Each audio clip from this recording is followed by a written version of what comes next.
بسم اللہ والصلاۃ والسلام علی رسول اللہ وعلی آلہ واصحابہ اجمعین الی یوم الدین۔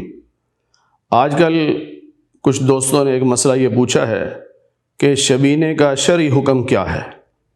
شبینہ کہتے ہیں کہ چند دنوں میں پورا قرآن کریم سنا لینا یا سن لینا۔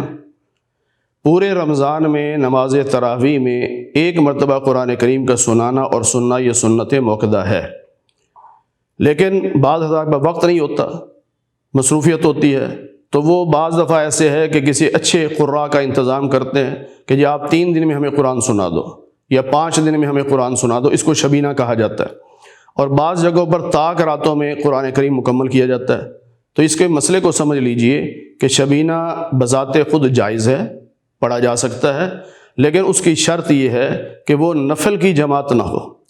اگر نفلوں میں قرآن سنایا جا رہا ہے اور اس کی جماعت ہو رہی ہے تو یہ امام ابو حنیفہ رحمۃ اللہ علیہ کے نزدیک جائز نہیں ہے۔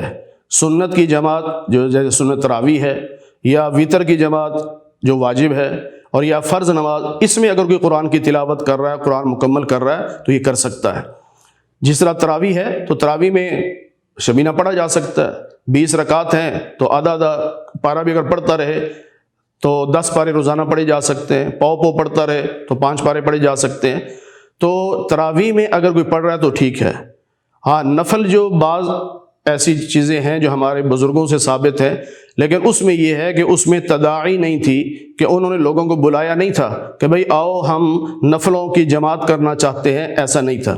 ہوتا یہ تھا کوئی اللہ والا، کوئی بزرگ آدمی ہے، اس نے کسی حافظ صاحب سے کہا بھی قرآن سناؤ مجھے کھڑے ہو کے۔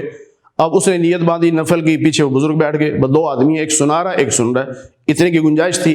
پیچھے سے کوئی اور آیا، اس نے دیکھا بھی جماعت ہو رہی، اس نے نیت باندھ لی، وہ بھی سننے لگ گیا۔ کوئی اور آ گیا، اس نے دیکھا جماعت ہو رہی، اعلان نہیں کیا گیا، بلایا نہیں گیا۔ اس کو کہتے ہیں تداعی، کہ بلانا، دعوت دینا، یہ نہ ہو تو پھر نفل میں بھی سنانا جائز ہے۔ لیکن چونکہ لوگوں کو اکثر پتہ ہوتا ہے، اعلانات ہوتے ہیں یا فلیکس لگتی ہیں، تو اس لیے پھر بہتر یہ ہے کہ کچھ تراویح چھوڑ دی جائیں، ان تراویح میں شبینہ پڑھا جائے تاکہ یہ سب کے لیے جائز ہو جائے۔